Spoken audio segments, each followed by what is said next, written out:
안녕하세요. 저는 40대 초반 여자입니다. 남편은 회계사고 잘 나가는 회계법인 출신이었죠. 물론 저랑 결혼을 전제로 만나고 있을 때의 일입니다. 저는 대기업 회계팀에서 근무하고 있었으니까요. 같은 직종이라서 말이 잘 통했던 남편과는 일로 만난 사이였습니다.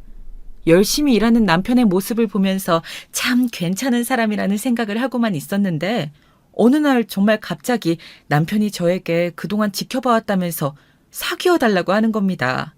솔직히 제가 그렇게 예쁜 편은 아니라는 걸 저도 알고 있거든요. 그런데 왜 저한테 그런 말을 하나 의심을 했었습니다. 그런데 남편은 업계 사람이라서 관심이 갔고 자꾸 보다 보니 저한테 빠졌다고 올곧게 이야기하는 겁니다. 그 모습에 저도 마음을 열게 되었고 꽤 오래 4년을 만나고 결혼을 하게 되었습니다. 4년 동안 남편은 회계법인에서 열심히 돈을 모아 자신의 회계법인을 차릴 계획을 가지고 있었습니다. 저도 그런 남편의 계획을 지지해주고 응원해 주었죠. 결혼과 동시에 같이 새로 차릴 남편의 회계법인을 준비하고 있었으니까요. 당연히 저의 돈도 들어갔습니다. 결혼은 한 배를 타는 것이니까요. 남편의 회계법인은 결국 저의 것이기도 하다는 생각을 했던 것 같습니다. 그때는 핑크빛 미래를 꿈꾸고 있었으니까요.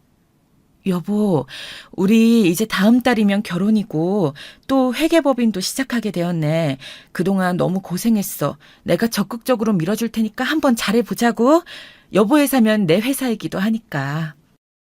그럼 당연하지. 벌써 우리가 만난 지 4년, 결혼과 동시에 회계법인도 차리게 되고 정말 뜻깊다. 여보가 아니었으면 아마 더 걸렸을지도 몰라. 여보 덕분에 대출도 거의 없이 해낸 거잖아. 나 정말 여보한테 잘할게. 충성! 여보가 우리 가족한테 잘해주는 거, 난 그것만으로도 너무 고마운걸. 우리 이제 한 배를 탔어. 정말로 나도 시댁 식구들한테 더 잘할게. 고마워 여보. 우리 잘해보자. 제가 남편을 4년 동안 지켜보면서 남편이 참 괜찮고 누구나 탐내할 만한 사람이라는 걸 더 잘 알게 되었거든요. 하지만 남편은 한눈 한번 팔지 않고 저한테 올인하는 모습을 보여주었고 명절 때마다 저희 집 선물까지 챙기는 싹싹한 면도 있는 사람이었습니다. 남편은 저희 부모님과 그래서 결혼 전이지만 자주 보는 사이가 되었고 저희 부모님께서도 남편을 참 마음에 들어 했습니다. 저희 여동생은 4년 동안 해외에서 유학 중이었기에 사진으로만 소식으로만 남편을 접했었고요. 저와 가족들한테 잘하는 남편을 당연히도 너무 좋게 생각하고 있었고요. 실제로 남편과 제 동생이 만난 건 저의 결혼식에서였습니다. 결혼 후 저는 다니던 대기업에서 계속 회계 일을 했고 남편은 새로 차린 회계법인 자리를 잡느라 바쁘게 보냈습니다. 저보다 늘 늦게까지 야근을 하는 남편에게 안쓰러운 마음이 들어서 야식으로 먹을 간식을 만들어서 남편의 회사로 향했습니다. 4년 연애를 하고 신혼을 맞이해서 그런 걸까요? 아니면 바빠서 그런 걸까요? 저와 남편은 신혼이라는 알콩달콩함보다 사업 파트너? 인생의 파트너 같은 느낌이 더 강했습니다. 그게 꼭 나쁜 것이라는 생각을 하지 않았기에 남편에게 서운하다는 티 한 번 낸 적이 없었죠. 그런데 저의 동생이 저보다 더 가까이에서 남편을 돕고 있었는 줄은 몰랐습니다. 여보, 야근하느라 고생 많지. 야식 만들어 왔어. 깜짝 놀랐지?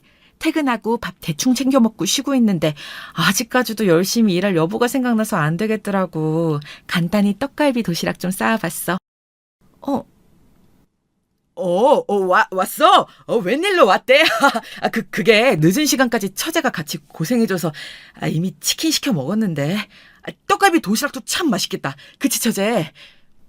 네, 그럼요, 형부. 언니, 내가 회계법인 들어가는 게 꿈이잖아. 인턴처럼 형부네 회사에서 일하는 경험이 도움이 될 것 같아서.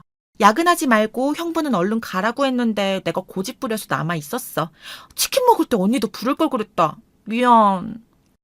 아니, 연희 너는 아직도 집에 안 가고 인턴처럼 일 도와주는 거야 알고 있었지만 야근까지 둘이 같이 하고 있을 줄은 몰랐잖아.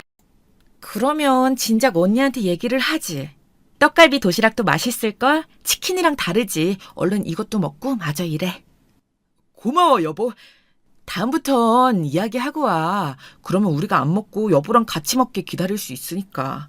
그것보다 우리 동생 야근까지 시키지 않는 게 더 먼저가 아닐까? 으이구. 나를 놔두고 우리 연희를 데려다가 일하게 하면 어떡해. 내가 도와주는 게 더 빠를 텐데. 연희도 쉬고 싶을 텐데 형부 회사라서 야근하자고 하면 거절도 못할 거 아니야. 우리 동생 너무 부려먹는 거 나 서운해. 아니야, 언니. 아니래도 형부는 야근하지 말라고 했는데 내가 더 현장 경험 쌓고 싶어서 있겠다고 한 거야. 제가 있어서 방해된 거 아니죠, 형부? 당연하지. 처제가 있으니까 한결 수월해. 정말이야. 여보가 도와주면 물론 더 빠르지만 여보도 하루 종일 고생했을 텐데 괜히 내가 더 일하게 하고 싶지 않아서 그랬어. 정말이야. 믿어줘. 하여간 내 남편, 내 동생 둘 다 배려심 넘쳐가지고 알겠어. 이거 떡갈비 먹고 다시 힘내서 해보자. 내가 도와줄게. 연희는 떡갈비 같이 먹고 얼른 들어가. 알겠지? 알겠어. 언니도 참. 난 언니가 맛있게 싸운 떡갈비 먹고 먼저 퇴근할게. 그럼 되는 거지? 언니는 날 너무 챙겨서 탈이라니까.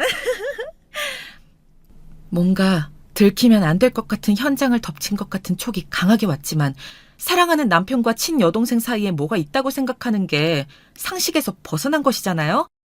그래서 대수롭지 않게 넘기려고 했습니다. 괜히 의심하면 서로 불편해지기만 할 테니까요. 여동생은 저처럼 회계 쪽으로 취직하기를 원하고 있었고 마침 제 남편이 회계법인을 차렸으니 시기가 딱 좋기도 했습니다. 동생이 제대로 취직하기 전에 인턴을 하면서 준비하면 생활비도 벌고 업무 경험을 쌓기도 좋으니까요. 그런데 그 일을 같이 하면서 둘 사이가 너무 가까워졌다는 생각이 들 때쯤 이 둘은 결국 사고를 치고 말았습니다. 평소처럼 출근한 월요일, 유독 그날따라 집에서 나서기가 싫었는데 남편에게 먼저 출근해보겠다고 인사를 한 게 마지막이 될 줄은 정말 몰랐습니다. 그날 저녁 퇴근하고 돌아와 보니 남편의 흔적이 온데간데 없이 사라진 것 아니겠어요? 미안하다는 편지 한 통 딸랑 남겨놓고 남편은 그렇게 제 인생에서 사라져버렸습니다. 회계법인은 시작한 지 얼마 안 된 상태라 내놓은 지 얼마 안 돼서 바로 다른 회계법인이 들어오기로 한 것 같더라고요. 저는 그런 것도 모르고 남편은 혼자 떠나지 않았습니다. 바로 저희 친여동생과 함께 떠나버렸더라고요. 동생이 남긴 편지는 정말 저를 무너지게 했습니다. 편지 내용은 아직도 생각만 해도 치가 떨리는데요.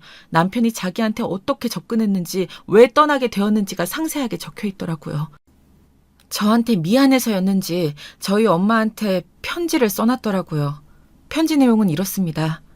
엄마 미안해요. 갑자기 내 짐이 다 사라져 있어서 놀랐지. 형부랑 같이 일하게 되고 나서부터 형부가 신화의 너의 결혼식이라는 노래를 아냐면서 그게 딱 자기가 결혼식에서 날 봤을 때 들었던 감정이라고 그러면서 고백을 해왔어요. 나는 안 되는 걸 알면서도 형부랑 같이 일하는 걸 그만둘 수 없었어요. 나도 언니의 남편이 아니었다면 형부를 좋아했을 거라고 생각해 왔거든요. 엄마한테도 언니한테도 정말 못할 짓이고 이러면 안 되는 거 아는데 멈출 수가 없었어요. 날 용서하지 마요. 언니한테도 용서하지 말라고 전해줘요. 언니 결혼식에서 본 형부를 나도 처음 본 순간부터 좋아했으니까요. 나 혼자만의 마음이겠거니 하고 접으려고 했었는데 형부도 나와 같은 마음이라는 걸 알게 되고 나서는 마음이 그때부터는 내 이성을 넘어서 버렸어요. 나 찾지 마요. 걱정도 하지 말고. 형부랑 먼 곳으로 떠나서 살게요. 우릴 잊어줘요. 이렇게 불효해서 미안해요. 언니한테도 너무너무 미안해요. 정말 미치겠습니다. 이 편지만 남기고 남편은 미안하다. 4글자 남기고 떠나버렸어요. 엄마, 난 연희가 내 남편이랑 이렇게 눈 맞아서 도망갔다는 게 아직도 믿기지가 않아. 아니, 나 사실은 알고 있었는지도 몰라. 그런데 아니라고 믿고 싶었나 봐. 나 이제 어떡하지? 어떡해요? 너무 억울하고 분하고 화가 나. 두 사람 도대체 어디서부터 어떻게 잘못된 걸까? 연희가 내 남편 회사에 들어가지 못하게 했어야 했는데 내 눈으로 보고도 안 믿기는데 연정이 넌 오죽하겠니? 연희 인연을 그냥 콱! 아니 세상에 남자가 얼마나 많은데 형부랑 바람을 피워. 지금 피가 거꾸로 쏟고 아주 그냥 쓰러지기 일보 직전이다. 도대체 김서방은 무슨 생각인 거라니? 김서방도 편지 써놓고 갔대? 미안하다. 딱 4글자 써놨더라고요. 나 연희가 편지 남겨놓지 않았으면 무슨 일로 사라졌는지 전혀 모를 뻔했네. 이게 말이 돼, 엄마? 나 이제 어떻게 살아? 연희는 제정신이 아닌 것 같은데 남편도 그렇고. 이제 이 둘을 어떻게 해야 돼? 연락도 아무도 안 돼. 나 진짜 어떡해요. 연 끊고 살고 싶다고, 지네들이 행복하게 살고 싶다고 도망간 것들을 무슨 수로 우리가 찾겠냐. 아이고, 이게 진짜 무슨 일이다냐. 동네 창피해서 어떻게 사니? 결혼한 지 얼마나 되었다고. 너랑 김서방이랑 4년이나 진득하게 연애하길래 이런 일이 생길 거라고는 꿈에도 상상 못했었는데, 지금 결혼하고 1년도 안 돼서 처제랑 바람이 나다니. 어디서부터 잘못된 걸까? 엄마, 나 이제 정말 어떻게 해야 될지 모르겠어. 연 끊고 살면서 잊어야겠지? 이게 잊혀질까? 잊고 살아갈 수 있을까? 나 정말 갑자기 연이랑 남편이 사라진 게 거짓말 같아요. 안 믿겨져. 안 믿긴다고. 내 딸이지만 정말 속을 모르겠다. 연이 그건 이제부터 내 딸 아니야. 연락도 안 하겠지만 나도 연 끊었다고 생각하고 살아야겠다. 김서방도 마찬가지고. 너도 마음 독하게 먹어. 지금 그렇게 슬퍼하고만 있는다고 뭐가 달라져? 안 그래? 그렇게 남편과 동생이 바람나서 사라져버리고 저는 거의 폐인처럼 살게 되었습니다. 일은 손에 잡히지 않았고 가족들은 물론 친구들에게도 차마 제정신으로 이 이야기를 할 수 없었죠. 한동안 알코올 중독처럼 술에 빠져 살았습니다. 그러다가 문득 저를 버리고 배신하고 떠난 그 두 사람은 행복하게 살 텐데 저만 이렇게 불행하게 살자니 너무나 억울한 생각이 들더라고요. 그래서 다시 저의 중심을 찾아야겠다고 생각했습니다. 그래서 안식년으로 1년 쉬면서 술에 빠져있던 시간을 청산하고 다시 회사에 출근하면서 정말 독하게 일했습니다. 다른 생각을 하지 않도록 저를 계속 채찍질했다는 표현이 더 맞을 것 같습니다. 그렇게 저는 남편과 동생에게 받은 상처를 잊고 살기 위해서, 외면하기 위해서 일과 결혼한 사람처럼 미친 듯이 일했고 최연소 재무팀장을 맡을 정도로 빠르게 승진했습니다. 회사에서 능력을 인정받을 수밖에 없었죠. 밤낮으로 그렇게 집도 안 가는 수준으로 일에 매달렸으니까요. 그렇게라도 하지 않으면 정말 미칠 것 같았거든요. 여러분이 저라면 어떻게 하셨을 것 같으신가요? 어차피 백방으로 찾는다고 남편이랑 동생을 찾을 수 있을 거란 생각은 안 들었거든요. 작정하고 저를, 우리 가족을 떠나버린 거였으니까요. 당연히 이 일을 계기로 시댁과의 연도 자연스럽게 끊어졌고요. 그렇게 10년이 지났습니다. 세월이 참 무섭도록 빠르게 흘러가더라고요. 10년간 단 한순간도 남편과 바람나서 떠난 동생을 잊지 않고 살았습니다. 차라리 잊고 살고 싶은데 그것만은 잊어지지 않더라고요. 문신처럼 남은 마음속의 상처는 아물 길이 없었습니다. 그런데 어느 날 모르는 번호로 문자가 왔습니다. 10년 만이었습니다. 저에게 언니라고 부를 사람은 10년 전 남편과 바람나서 떠나버린 제 친여동생 연희밖에 없어서 한눈에 알아봤죠. 문자 내용은 언니 나 좀 살려줘 부탁이야. 여기 주소는 이런 식이었습니다. 아니 10년 만에 연락을 한 게 미안하다는 내용도 아니고 잘 살고 있냐는 내용도 아니고 살려달라는 부탁이라뇨? 무시하고 말려다가 뭔가 너무 찝찝한 마음이 들더라고요. 염치가 없는 애가 아닌데 동생 연희가 이렇게 안면 몰수하고 갑자기 살려달라고 장난을 칠 애도 아니기 때문에 저는 결국 무시하지 못했습니다. 동생 연희가 문자로 알려준 주소로 한번 찾아가 보기로 했죠. 그 주소를 찾아 주택 앞에 도착한 순간 너무 끔찍한 광경에 놀라 다리가 후들거렸습니다. 연희가 거짓 같은 꼴을 하고 혼자 나오지도 못하고 밖을 하염없이 바라만 보고 있는 모습이 보였거든요. 저는 문을 열고 동생 연희의 손을 잡고 미친 듯이 도망쳤습니다. 맨발로 뛰쳐나온 연희가 너무 안쓰럽더라고요. 제 차에 얼른 태워서 고속도로로 전진 또 전진했습니다. 옷이 다 해져서 낡아가지고 옷이라고 할 수 없을 정도인 것을 입고 있더라고요. 저는 제 옷을 벗어서 동생 연희에게 덮어주었습니다. 일단은 제가 혼자 살고 있는 집으로 무작정 차를 몰았습니다. 그리고 말없이 옆에서 흐느끼고만 있는 연희를 힐끔힐끔 보면서 속으로 얼마나 놀라고 속이 상했는지 모릅니다. 연희는 도대체 지난 10년 동안 무슨 일이 있었던 걸까요? 왜 그 집에서 문도 혼자 못 열고 갇혀 있었던 걸까요?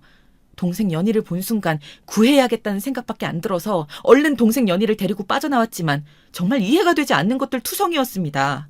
그 주소와 저희 집과는 한 2시간 반 정도 떨어진 곳이었기에 한 1시간 정도 도로를 달리다 보니 저도 연희에게 이야기를 들어봐야겠다는 생각이 들어서 말을 걸었습니다. 연희야, 어떻게 된 거야? 10년 만에 연락해서 살려달라니. 너 그러고 있는 꼴을 보니까 내가 못 참겠어서 일단 데리고 도망왔는데 도대체 김준성 그 사람이 너한테 무슨 짓을 한 거야? 어? 말해봐. 다 괜찮으니까. 언니, 와줘서 정말 고마워. 난 다시 세상 밖으로 영영 못 나오는 줄 알았어. 기회가 생긴 순간 언니밖에 안 떠오르더라. 언니라면 와줄 거라고 생각했나 봐. 정말 고마워. 그러면 10년 동안 핸드폰도 없이 산 거야? 집에 갇혀서 사는 것 같던데 왜 네 손으로 문을 열고 나올 수도 있는데 못 나오고 창밖만 바라보고 있던 거야? 도대체 무슨 일이 있었던 거냐니까. 나 너무 놀라서 말도 안 나오고 정말 1시간 달리고 나서야 물어보는 거잖아. 힘들면 천천히 말해줘도 돼. 하지만 진실을 덮을 생각은 하지 말고. 알겠지? 동생 연희는 말없이 끄덕이면서 하염없이 창밖을 바라보며 눈물을 연신 훔치더라고요. 대체 무슨 일이 있었던 건지 저는 정말 상상이 안 가더라고요. 어떤 상상을 해도 해외 유학을 갈 정도로 사교성도 좋고 활발한 동생 연희가 집안에 갇혀서 10년을 살았다는 게 말이 안 되었으니까요.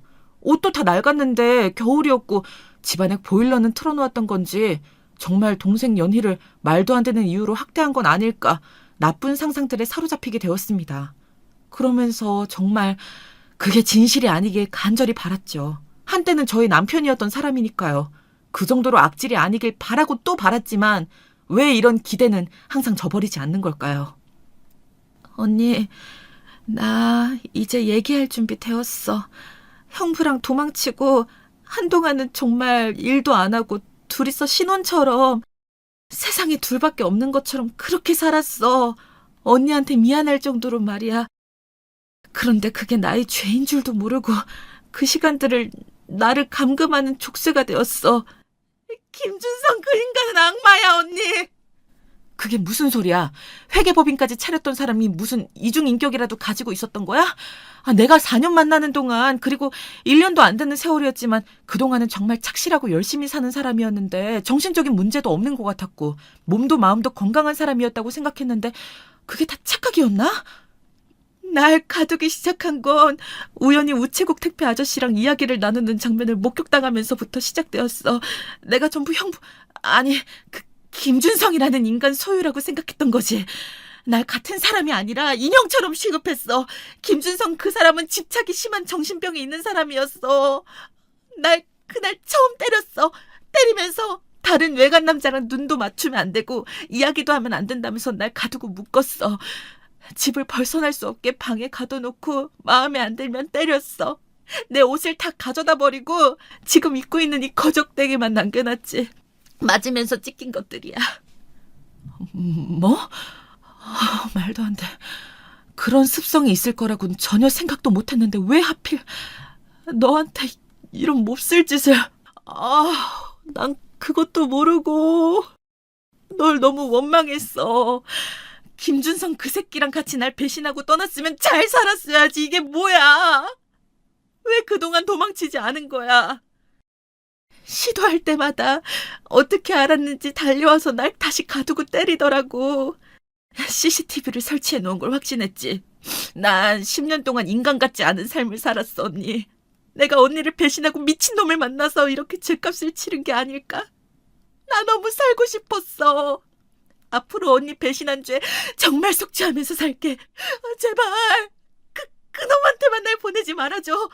그놈은 회계 일은커녕 나는 몇 달간 아무 일도 안 하고 벌어놓은 돈을 쓰기만 했어. 그리고 남은 돈은 도박에 손을 대면서 점차 사라져갔지. 도박이라고? 도박에까지 손을 댔단 말이야? 그래서 집이 그렇게 허름했던 거였구나. 난 당연히 좋은 곳에서 회계법인 차리고 둘이 회계일하면서 살고 있을 거라고 생각했어. 어차피 찾아도 찾아지지 않을 거라고 생각하고 아예 찾는 것도 포기했지. 작정하고 우리 가족을 떠난 거였으니까. 그런데 그렇게 끔찍한 범죄를 당하고 있었다니 믿기지가 않는다. 김준성 정말 가만두지 않을 거야. 이제 걱정 마. 내가 미안해, 내가. 언니가 미안해할 건 없지. 오히려 언니가 이런 일을 당하지 않아서 다행이지. 내가 미친년이었어. 정말 미쳤던 거야. 형부가, 아니, 그 새끼가 이런 범죄자 같은 성향이 있는지도 모르고 언니, 그 인간 도박하는 곳 내가 알아. 그 새끼 감방에 쳐넣자. 제발 부탁이야. 안 그러면 그 미친놈은 스토커처럼 날 쫓아올 거야. 내가 자기 소유인 줄 알거든. 제발 그 끔찍한 지옥에 다시 갇히고 싶지 않아. 언니, 나 살고 싶어. 부탁할게. 사정하면서 울음보를 터뜨리는 동생 연희를 보고 있자니 한쪽 가슴이 너무나 아려오는 거 있죠. 정말 어쩌다가 제 남편은 그런 짓을 저지르게 된 걸까요? 원래 그런 사람이었던 걸 제가 몰라본 걸까요? 아니면 동생을 향한 마음이 너무 강해져서 집착으로 변해서 그렇게 된 걸까요? 그렇게 성실했던 사람이, 일밖에 몰랐던 사람이 동생에게 그런 끔찍한 짓을 하고 10년 동안 감금을 했다는 게 정말 듣고도 믿어지지가 않더라고요. 그러나 동생 연희의 꼴을 보니 안 믿을 수도 없는 지경이었고요. 그래서 동생이 더 위험해지지 않도록 남편의 도박에 대해 자세히 이야기해달라고 했습니다. 네 말이 사실이라면 정말 위험한 인간인 거잖아. 내가 김준성 그 새끼 회계법인 차린다고 내가 모아둔 돈까지 넣어서 한 건데 그걸 홀랑 빼먹고 갔는데 그런 집에서 살게 하다니 도박으로 대체 얼마나 날려먹은 거야. 도박으로도 넣을 수 있지만 널 지금까지 감금한 것도 분명 죄야. 내가 어떻게든 그 새끼 감방에서 썩게 만들게. 그러니까 조금 더 자세히 말해봐. 언니 고마워. 정말 고마워. 김준성 그 새끼 처음엔 날 가둬놓고 술을 사러 간다더니 한동안 안 오더라고. 그러고는 도박할 때 쓰는 칩을 가져와서 망했다고 막 그러는 거야. 그때 알았어. 이놈이 도박에 빠졌구나. 다시 회계법인을 차릴 일은 없겠구나. 그렇게 야금야금 까먹다가 이 집까지 아마 넘긴 걸로 알고 있어. 내가 언니한테 문자를 보낼 수 있었던 게 바로 집 보러 온 사람 덕분이거든. 나 대신 신고해주겠다는 거 문자 한 통만 쓰게 해달라고 했어. 그렇게 연락한 사람이 언니고. 아니, 연희야, 이 바보야. 그동안 왜 신고를 안 했어? 신고했으면 더 빨리 벗어날 수 있었을 텐데 왜 그랬어? 내가 그리고 그 문자 받고 안 오면 어쩌려고 그런 거야? 아, 너도 정말. 내가 염치 없어도 그래도 언니라면 날 구하러 와줄 거라고 생각했어. 난 혼자서 도망칠 힘이 없었는데 경찰에 신고해도 부부라고 하면서 데려가면 끝이더라고. 난 이미 시도했다가 두들겨 맞고 더 심하게 감금당하고 말았어. 그래서 혼자서 문을 열고 나갈 수 있는 상태여도 심리적으로 나갈 수 없다고 생각하고 스스로 갇히게 되는 지경까지 온 거야. 언니 말대로 나 정말 바보 같다. 그치? 정말 너무 고생했어 그동안. 김준성 그 새끼 내가 반드시 감방에 넣을게. 그 도박에 쓴 칩 혹시 뭐였는지 어떻게 생겼었는지 기억나? 일단 우리 집으로 가서 씻고 제대로 된 옷으로 갈아입자. 언니 너무 고마워. 고마워. 나 정말 그동안 언니한테 미안해서 죽는 줄 알았어. 언니 마음을 내가 모조리 찢어버리고 나왔는데 난 또다시 언니한테 손을 내밀다니. 그런데 그럴 수밖에 없었어. 날 살려줘서 너무 고마워, 언니. 알겠어. 그러니까 이제 그만 울고 그만 고맙다고 하고 한숨 눈 좀 붙여. 1시간은 더 가야 되니까. 춥지? 히터 최대한 세게 틀고 갈게. 이제 아무 걱정 말고 안심해. 그 이야기를 들은 동생은 그제서야 눈을 감고 안도의 한숨을 쉬더라고요. 얼마나 안쓰럽던지 정말 마음이 쓰라렸습니다. 이 꼴을 보면 저희 엄마는 정말 쓰러질지도 모릅니다. 그래서 우선 제 집에서 몸을 회복할 시간을 가지고 그 다음에 차차 엄마한테도 말씀드려야겠다고 생각했습니다. 제 동생을 이렇게 만든 김준성. 그 새끼를 어떻게 감방에 쳐넣어야 할지 그 생각만 하고 있었죠. 김준성 그놈을 얼른 잡지 않으면 동생이 사라진 걸 알고 또 도망치거나 몰래 찾아와서 동생에게 해코지를 할 수도 있겠더라고요. 그래서 검사 사촌 오빠에게 어쩔 수 없이 사정을 털어놓을 수밖에 없었습니다. 오빠, 오랜만에 연락해서 이런 소식 전해서 정말 죄송해요. 사실 지난 10년간 저한테 믿지 못할 일들이 일어났어요. 오빠도 알죠? 제 동생 연희가 제 남편이랑 바람나서 10년 전에 도망가 버린 거. 하루아침에 벌어진 일이었어요. 예상도 못했고요. 그래서 찾지도 않았죠. 일부러 작정하고 숨어버린 사람을 어떻게 찾겠어요. 그런데 동생 연희가 10년 만에 문자로 살려달라고 보낸 거예요. 그래서 지금 제가 구해왔어요. 오빠, 제 남편이, 아니 그 김준성 새끼가 우리 연희를 10년 동안 폭행하고 감금했어요. 겨우 탈출시켜서 지금 저희 집에 데려왔고요. 뭐라고? 소식은 들어서 알고 있었지. 그런데 좋은 일이 아니니까 괜히 더 말을 보태진 않았던 거고. 그런데 10년 만에 동생 연희를 찾았는데 그게 살려달라는 연락이었다고? 남편이 폭행하고 감금? 그동안은 왜 신고를 안 한 거야? 그 새끼 살려둬선 안 되겠다, 정말. 오빠, 그래서 김준성 그 새끼가 눈치채고 도망가기 전에 얼른 붙잡아서 감방에 쳐넣어야 돼요. 그래서 오빠한테 염치불구하고 이렇게 찾아와서 얘기할 수밖에 없었어요. 저희 좀 꼭 도와주세요. 심지어 도박이랑 연루되어 있어요. 뭐? 도박? 아주 가지가지하네. 그럼 지금은 도박장에 있는 건가? 단서라도 있으면 내가 당장 애들 데리고 가서 덮치면 되는데 거기 집 주소가 어떻게 된다고? 여기요.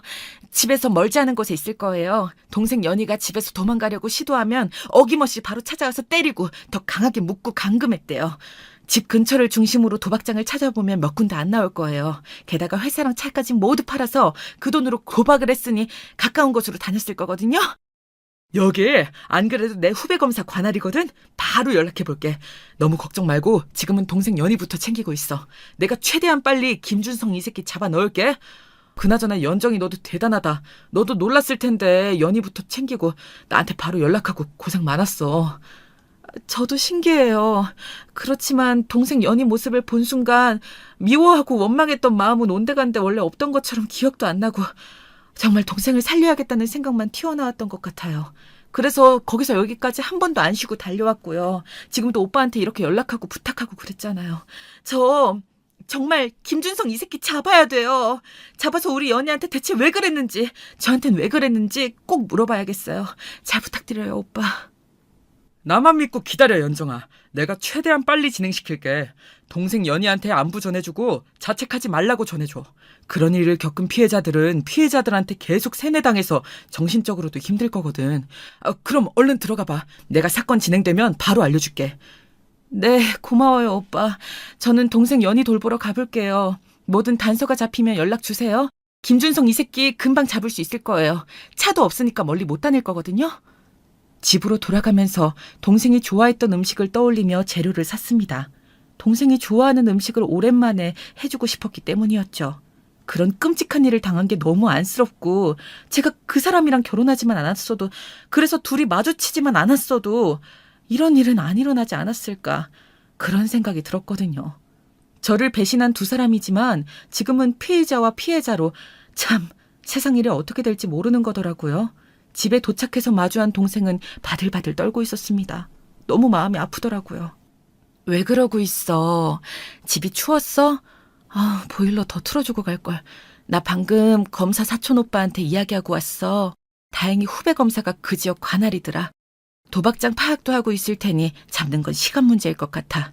김준성 그 새끼가 빠르면 내일이라도 잡히지 않을까? 그리고 오늘은 이렇게 나랑 같이 있는데 절대 여기 못 찾을 거야, 절대. 그러니까 너무 불안해하지 말고. 고마워, 언니. 사실 10년 동안 이렇게 멀리 도망쳐본 적이 한 번도 없어서 불안하기도 하고 사실 모든 게 꿈만 같아. 언니, 이거 꿈 아니지? 그치? 나 언니가 구해줘서 여기 있는 거잖아, 그렇지? 그럼 당연하지. 아무 걱정 마.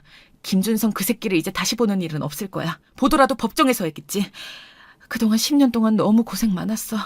아휴, 네가 미웠어도 찾아라도 볼 걸 그랬나 봐. 날 배신하고 남편과 함께 떠나버린 널 찾는다고 무슨 의미가 있나 싶었었어. 그러지 말걸. 널 찾았어야 하는데 미안해. 언니 내가 언니 입장이었으면 절대 날 구하러 오지 않았을 거야. 언니니까 날 구하러 와준 거지. 배신은 내가 했는데 왜 언니가 날 찾지 않은 거에 미안해. 아마 그때 언니가 날 찾았더라도 찾아지지 않았을 거야. 감금은 도망친 지 1년도 안 돼서 시작되었거든. 정말 그 새끼 벌받게 하자. 그런 잘못된 생각으로 너한테 저지른 범죄들 다 죗값 치르게 해야지. 내가 반드시 꼭 그렇게 만들 거야. 꼭 할 거야. 동생 연희에게 새 옷을 주고 좋아하는 음식들을 차려주고 같이 이야기를 하다 보니 어느새 새벽이 되었더라고요. 동생 연희를 재우고 심란한 마음을 이제야 털어볼 수 있었죠. 저도 그날 하루 너무 길고 힘들었거든요. 문자를 보자마자 불현듯 이끌리는 마음에 안 가면 찝찝할 것 같은 그 마음에 달려간 곳에는 사람 꼴을 하지 않고 있던 10년 전 남편과 함께 도망간 친여동생이 있었으니까요. 그것도 처참한 몰골을 하고서요. 심리적으로도 신체적으로도 굉장히 미약한 상태였습니다. 멀쩡했던, 활발하고 잘 웃던 저의 소중한 동생을 그 꼴로 망쳐놓다니 남편이, 아니, 김준성 그 새끼가 정말 너무나 믿고 찢어 죽이고 싶더라고요. 저는 10년 만에 갑자기 일어난 일에 그날 새벽 뜬 눈으로 지새우게 되었습니다. 그리고 이 간절한 마음을 하늘도 알아주었던 걸까요? 다음날 검사 사촌 오빠에게서 김준성 그 새끼를 검거했다는 소식을 바로 들을 수 있었습니다. 얼마나 안도가 되었는지 모르겠습니다. 그래서 동생 연희에게 바로 이 소식을 말해주고 저는 경찰서로 달려갔습니다. 정말 내 동생 연희한테 왜 그랬는지, 저한테는 왜 그랬었던 건지 물어봐야만 했었거든요. 김준성, 너 왜 그랬어? 왜 그랬어? 내 동생 연희랑 같이 하루아침에 사라져버린 지 10년이야. 데려갔으면 잘해줬어야지. 끝까지 성실하게 살았어야지. 감히 감금에 폭행을 해? 나한테 뜯어간 돈으론 도박을 했더라. 네가 인간이니? 아, 너였구나. 네가 연희를 데려갔어, 맞지? 10년 전에 남긴 말 그게 다야. 내가 너한테 해줄 말은 미안하다고 했잖아. 이건 나랑 연희 사이 문제야. 네가 낄 자리는 없어. 연희 어디 있어? 연희 데려와, 얼른! 연희 내 거야, 내 거라고. 정말 너 미쳤구나. 언제부터야? 대체 우리 연희한테 왜 그런 거냐고. 넌 내 남편이었잖아. 형부가 처제를 사랑하는 게 말이 돼? 왜 내 동생 연희한테 접근한 거냐고. 딸랑 미안하다는 네 글자 남겨놓으면 다야. 나한테 최소한의 미안함도 없는 거니, 이 쓰레기야. 우리 결혼식에서 처제인 연희를 본 순간 움직일 수가 없었어. 숨을 쉴 수조차 없었지. 왜 하필 연희를 이제야 만난 건지. 하필 내 결혼식에서 내 신부의 동생인 연희를. 이제 나는 어떻게 해야 하나 정말 망설였어. 내가 찾던 꿈의 이상형이 바로 연희였다고. 난 그저 바라볼 수밖에 없겠지 하면서 체념해야지. 그런데 피할 수도 없는 걸. 나의 그 첫사랑 같은 존재인 걸. 너한테 미안하지만 연희는 나의 첫사랑이야. 너는 결혼을 해야 될 때가 돼서 선택한 사람이었고. 뭐? 그게 지금 할 말이야? 정말 그런 생각을 했다고?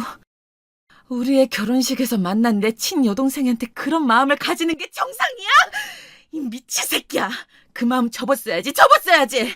우리 연희를 꼬여내서 도망갔으면 잘해줬어야지. 감금에 폭행을 해? 네가 사람이라고. 가까이서 꿈에 그리던 이상형인 연희를 보는 것만으로도 만족하려고 했어.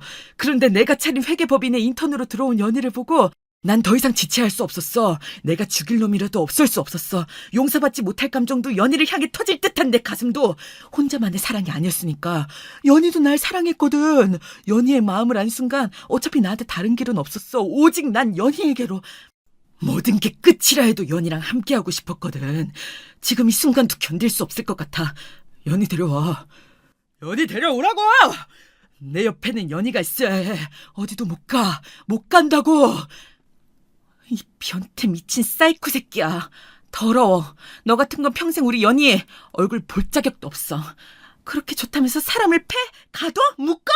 넌 구제불능이야. 날 4년 동안이나 만난 게 가짜 감정이었다니. 날 그만큼 좋아하지 않았기에, 사랑하지 않았기에 이렇게 감금하지도 않았던 거였구나. 정말 할 말이 없다. 어이가 없어서. 이렇게 범죄자로 변할 줄 알았으면 너랑 결혼을 선택하지 않았을 거야. 정말 한심해. 알겠으니까 연희 데려오라고. 이제 도박 같은 거 안 할 테니까 연희는 내 옆에 놔줘. 부탁이야. 도박 안 한다니까? 나 좀 풀어줘 제발. 연희 없인 하루도 살 수가 없어. 너 같은 새끼한테 우리 연희를 보낼 것 같아? 넌 평생 감옥에서 썩어야 해. 우리 사촌 오빠가 검사야. 그래서 널 빠르게 잡아넣을 수 있었던 거고. 네가 가볍게 형을 받는 꿈은 꾸지 않을 게 좋을 거야. 연희를 2번 다시 볼 생각도 하지 말고. 넌 최악이야. 10년 동안 연희를 그렇게 괴롭혔으면 됐지. 얼마나 더 하려고 이 잔인한 새끼. 연희야, 내가 잘못했어. 나 연희 보게 해줘. 부탁이야. 네가 연희를 데려가지만 않았어도 우린 행복하게 잘 살 수 있었어. 더 이상 말도 안 되는 남편의 궤변을 들어줄 필요가 없다는 생각이 들더라고요. 연희를 그렇게 때리고 감금한 남편이 10년 동안 그랬다는 게 지금 도박꾼으로 변해버린 쾌한 남편의 몰골을 보니 이해가 가더라고요. 10년 전에 저를 떠나갈 때는 절대 몰랐던 그의 추악한 그 모습이 너무 끔찍했습니다. 심지어 저를 만나 연애한 4년이 모두 거짓된 시간이었다는 것에서도 너무나 큰 충격을 받았죠. 네, 맞아요. 연희가 객관적으로 저보다 예쁘고 성격도 좋습니다. 저보다 어리고요. 인기도 늘 많았죠. 하지만 연희가 딱 남편의 이상형이었다니 정말 꿈에도 몰랐습니다. 하긴 그러니까 하루아침에 도망을 가버릴 마음까지 먹었겠죠. 동생 연희는 뭣도 모르고 대학 졸업 후 제대로 된 사회생활을 해보기도 전에 제 남편에게 붙잡혀서 10년을 그렇게 갇혀 살았습니다. 너무 끔찍하잖아요. 아직도 저는 제가 왜 남편을 결혼 상대로 생각했을까? 4년 동안 거짓말로 사랑을 속삭이는 그를 알아보지 못했을까? 저 스스로를 자책하곤 합니다. 다행히 동생 연희도 몸과 마음을 조금씩 회복하고 있습니다. 이제라도 잃어버린 그 10년을 되찾아주고 싶어요. 저 대신 당한 것 같아 마음이 복잡하기도 하지만요. 연희는 경찰서에 출석하여 그동안 제 남편에게 당해왔던 폭행과 감금 사실에 대해 다 털어놓았습니다. 도박 수사에도 도움을 주었고요. 한때는 제 남편이었던 그 김준석을 제 손으로 감방에 넣고 나니 참 알 수 없는 감정에 휩싸이게 되더라고요. 아마 동생 연희도 그랬겠지요. 저는 그럴 때일수록 저랑 동생 연희가 마음을 단단히 먹어야겠다고 생각했습니다. 이제는 저희도 저희의 삶을 살아야 할 테니까요. 저희 엄마한테도 동생 연희를 데려왔다고 이야기하고 남편이 감방에 갔다는 이야기를 했습니다. 정말 깜짝 놀라서 한동안 오열을 하면서 연희를 찾으시더라고요. 엄마, 연희도 피해자니까 너무 미워하지 마세요. 그동안 정말 많이 힘들었을 거예요. 자그마치 10년이니까요. 지금 그나마 많이 나아진 거예요. 처음 봤을 땐 정말 더 힘든 상태였어요. 연희야, 아니 10년 동안 대체 무슨... 내가 그 김서방 정말 알아봤어야 하는 건데 그 김성은 그 새끼 지금 감방에 있다고? 정말 다행이다. 널 이렇게 예쁜 우리 연희를 10년 전에 네가 너희 언니 배신하고 우리 가족 배신하고 갔던 걸 생각하면 정말 밉지만 지금은 살아있어서 다행이란 말을 해야겠구나. 정말 잘 왔다. 엄마, 정말 보고 싶었어요. 내가 다 잘못했어.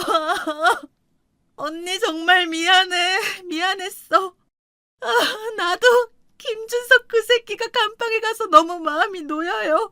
이제 정말 다 끝이구나 싶어서. 언니가 와주지 않았다면 난 아직도 그 집에 갇혀 있을 거야, 엄마.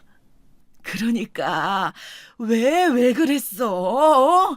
네 형부가 그렇게 탐이 나지? 그런 범죄자인 줄도 모르고 내가 너를 정말 잘못 키웠나? 그런 생각하며 10년을 살았다. 그런데 갇혀 있었다니. 엄마 억장이 무너진다고. 정말 잘못했어요, 엄마. 난 정말 바보였어. 나를 좋아한다는 형부의 달콤한 말에 속아서 이렇게 10년을 감금당할 줄 나도 몰랐어. 이렇게 이상한 사람인지 정말 몰랐어. 일적으로 정말 멋져 보였어. 내가 말도 안 되는 욕심을 부려서 이렇게 되었나 봐. 나 벌 받았나 봐, 엄마. 잘못했어. 엄마, 동생 연희도 많이 힘들었어요. 나도 연희가 많이 미웠지만 그 집에서 탈출시킬 땐 정말 얘를 살려야겠다는 생각밖에 안 들었다니까요. 이제 우리 다시 시작해요. 그 악마 같은 김준성 때문에 우리 모녀가 힘들게 살면 안 되잖아. 억울하잖아. 그래. 연정이 네 말이 맞다. 우리 지금이라도 김서방 따위 다 잊고 새 출발해야지. 그렇고 말고. 그동안 연정이랑 연희 둘 다 너무 고생했잖니? 안 겪었으면 좋았겠지만 지금부터라도 더 이상 김서방한테 연연하지 말고 살아보자. 저희 엄마는 동생 연희가 다시 돌아와서 회복하는 데에만 정말 전념하고 계십니다. 김준성은 감옥에서 계속 저희 연희한테 편지를 보내고 있어요. 물론 제가 모두 반송 처리되게 해두었습니다. 보기만 해도 끔찍할 텐데 편지가 온다면 동생 연희는 아마 또 정신적으로 크게 고통을 받을 것이기 때문이었어요.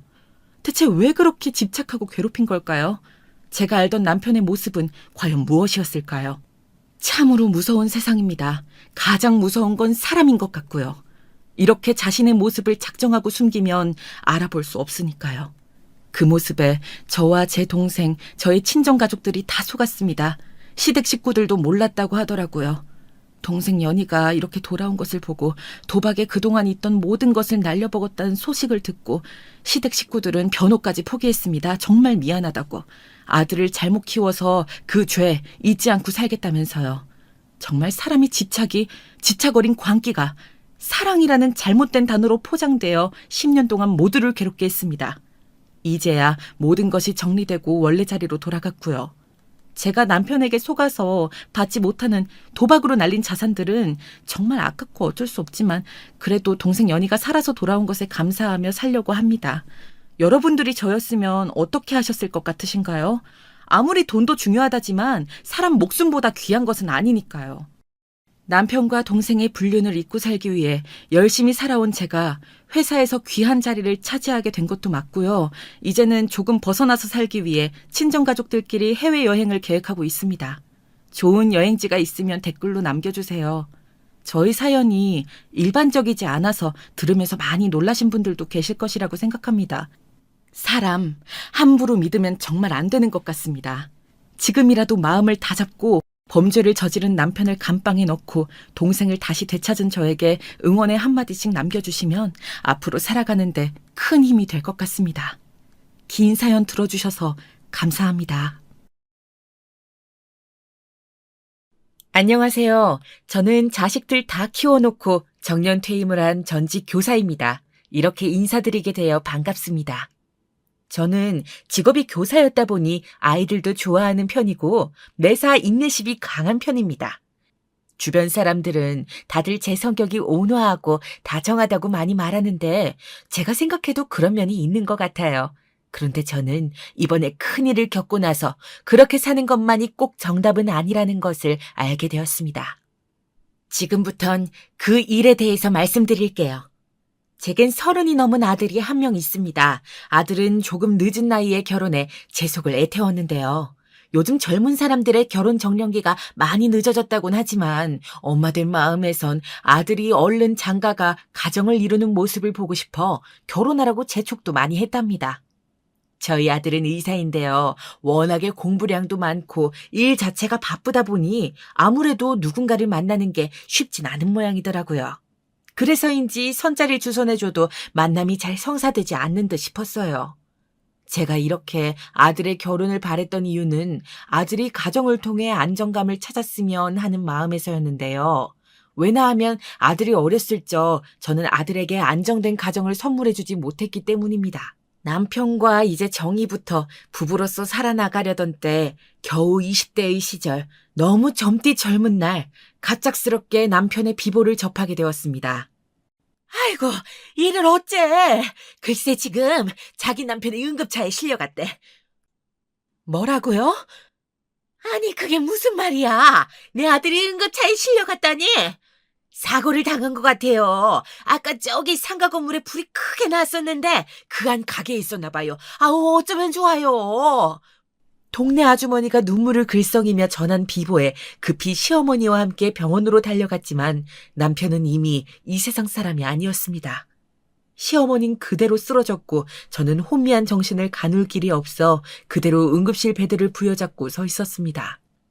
드라마를 보면 중환자실 앞에서 오열하는 장면이 참 많이 나오던데 저는 그 젊은 나이에 알아버렸답니다. 사람이 너무 충격을 받으면 눈물조차 나오지 않는다고요. 현실을 인정하기 힘들었던 전 남편의 장례식 내내 물 한 모금 제대로 먹지 못했어요. 동네 아주머니가 겨우겨우 떠주시는 물을 받아 먹어가며 그래도 살아야지 다짐했는데 머릿속으로는 남편 생각을 떨쳐내지 못하고 있었지요.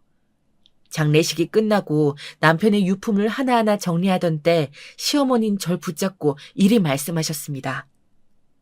그 말씀이 아직도 사무치듯 가슴속에 남아있는데요. 너나 나나 산 사람은 살아야 한다. 거기다 넌 앞날이 창창하지 않니? 떠나거라. 어머니, 안 가면 안 될까요? 저 그 사람을 잊을 수가 없어요. 가거라. 시어머니는 이 한마디만 하시곤 등을 보이셨어요. 그 등이 새삼 차갑고 두렵게 느껴져 저도 모르게 등을 껴안고 앙앙 울음을 토해내고 말았지만요. 당시 전 시어머니의 손길이 필요했습니다. 남편을 아주 많이 닮은 우리 어머니가요. 당시 제 뱃속엔 남편의 아이가 살아 숨쉬고 있었기 때문입니다. 저는 그제야 그때까지 숨겨왔던 임신 사실을 토로했고 놀란 눈을 꿈뻑이시던 시어머니는 이내 저를 받아주셨습니다. 친정집에선 과부가 된 저를 안쓰럽게 여기시며 얼른 친정으로 돌아오시길 바라는 눈치였지만 저는 아이를 낳을 때까지만이라도 시어머니 옆에 남아있고 싶었습니다. 남편의 자취를 조금이나마 느낄 수 있는 공간에서 남편을 닮은 사람 옆에서 마음의 깊은 공허함을 채우고 싶었죠. 그게 태어날 우리 아이를 위해서도 좋을 거라 생각했어요. 하지만 막상 아이가 태어나자 제겐 또 다른 사건이 터지고 말더군요. 시아버지가 암에 걸리셨다는 소식이었어요. 세상에, 말도 안 돼요, 선생님. 정말이에요? 정말 이 양반이 암이에요? 시아버지와 시어머니는 금슬이 나쁘지 않은 부부이셨습니다. 서로 얼굴도 별로 못 보고 후다닥한 결혼이었지만 부부의 정이 깊으신 그런 사이였달까요? 그래서인지 어딜 가도 손을 꼭 붙잡고 다니셨고 인꼬 부부라는 별명이 따라붙기도 하셨어요. 시어머니는 이 소식으로 크게 상심하신 건 물론이고 시아버지를 곧 따라갈 것 같은 파리한 기색으로 병간호를 하셨답니다. 저도 시아버지가 조금이나마 오래 사시길 바랬지만 사람의 죽음은 인간이 관여할 수 있는 영역이 아니더군요. 전날 밤까지만 해도 차도가 좋다 했던 시아버지께서 갑작스레 암이 빠르게 퍼지시더니 한 달도 안 되는 시간에 눈을 감게 되셨답니다. 아들에 이어 시아버지까지 보내셨으니 그 심정이 오죽하셨을까요? 저는 도무지 시어머니 곁을 떠날 수가 없겠더라고요. 너 얼른 들어와. 죽은 남편 시어머니 옆에서 뭐 하려는 거야 대체? 눈에 친정 식구들과 키워야 할 아들이 아른가렸지만 당분간 마음을 회복하실 때까지만이라도 곁에 있어드리자 여겼어요. 그렇게 시어머니와 함께 보낸 세월이 무려 20년이었네요. 그 사이 저는 교사로서 본분을 다하면서 아들을 나름 훌륭하게 키워내려 애썼답니다. 하지만 아무리 제가 교육적인 부분을 더 지원해 줄 수 있다 하더라도 아들에게 가장 필요한 아버지란 존재가 없었으니 그 점이 늘 미안할 뿐이었습니다. 특히 아들이 울며 집에 들어와 친구들이 자기를 놀렸다는 말을 할 땐 가슴이 찢어지는 듯 했어요. 엄마, 나는 왜 아빠가 없어? 나도 아빠 만들어주면 안 돼? 아빠 만들어줘. 만들어 달란 말이야. 그게 미안해, 성현아. 미안해, 우리 아들. 저는 그저 아들을 감싸고 달래며 미안하단 말을 수없이 되뇌일 수밖에 없었어요. 그런데 어렸을 적엔 그렇게 약하고 잘 울었던 아들이 어느새 장성하여 씩씩하게 크는 듯 하더니 다른 면모를 보이더라고요. 전교권에서 1등이란 성적표를 받아오는 겁니다. 그리고 자신은 의대에 가겠다고 하더라고요. 엄마, 나 의대에 가서 아픈 사람들을 돌보고 싶어요. 그때 우리 아버지도 조금만 응급처치가 빨랐으면 살 수 있었다고 했잖아요. 다른 사람들에겐 그런 고통 겪게 하고 싶지 않아요. 사실 남편은 응급실에 도착하고도 치료가 늦어져 허탈히 죽음을 맞이했는데 술을 먹고 저도 모르게 주절주절한 이야기를 기억했는지 아들이 어린 나이에 들었던 그 이야기를 가슴에 품었나 봅니다. 마음 아프게도 그 이야기를 꺼내어 꼭 의사 가운을 입겠다 하더군요. 그렇게 아들은 정말로 자기의 바람대로 의대에 가 의사가 되었고 저는 너무 대견할 뿐이었답니다. 가끔은 세상을 떠난 시어머니 묘에 찾아가서 가끔은 남편 묘에 찾아가서 우리 아들이 이렇게 컸다고 속삭이다 오기도 했어요. 그리고 내심 속으로 아들이 이제 결혼만 하면 내 역할은 끝나겠구나 하고 여겼어요. 그런데 이 녀석이 30이 넘고 나이가 차도 여자를 데려올 생각을 안 더군요. 성현아, 강요하는 건 아니지만 이젠 나이가 드니까 엄마도 손주 보고 싶고, 아니 손주까진 아니더라도 너 결혼해서 잘 사는 건 보고 싶은데 엄마는 시간 가는 게 참 아깝다. 언젠간 이렇게 살그머니 말한 적도 있었는데 아들은 제 말에 빙그레 웃을 뿐 아직은 일이 좋다는 말만 하더라고요. 그러다 그로부터 6개월 후 갑작스레, 정말 갑작스레 저녁을 먹는 자리에서 결혼하고 싶은 여자가 있다고 말을 꺼내왔어요. 얼마나 놀랐는지 먹던 갈비찜이 체할 뻔했습니다. 워낙에 속마음을 잘 드러내지 않는 녀석이긴 했지만 1년이나 만나왔던 여자가 있었으며 그 여자와 결혼 이야기를 나눴고 부모님까지 배웠다는 말을 전해 듣는데 놀라지 않을 수가 없더군요. 다급한 마음에 어떤 여자나 물었더니 나이는 아들보다 5살 어렸는데 쇼핑몰도 운영하고 카페도 운영하는 사업가라고 하더군요. 저는 벌써부터 아가씨의 모습이 상상되는 듯하여 얼른 데려오라며 주책을 떨었답니다. 약속한 날 새벽부터 장을 봐 가득 맛있는 창을 차려놓고도 가슴이 떨려 죽을 지경이었지요. 어머, 왔니? 들어오렴. 밖에 많이 춥지? 들어와요, 아가씨. 안녕하세요, 어머님. 그런데 사람이 첫인상이라는 것이 있잖아요.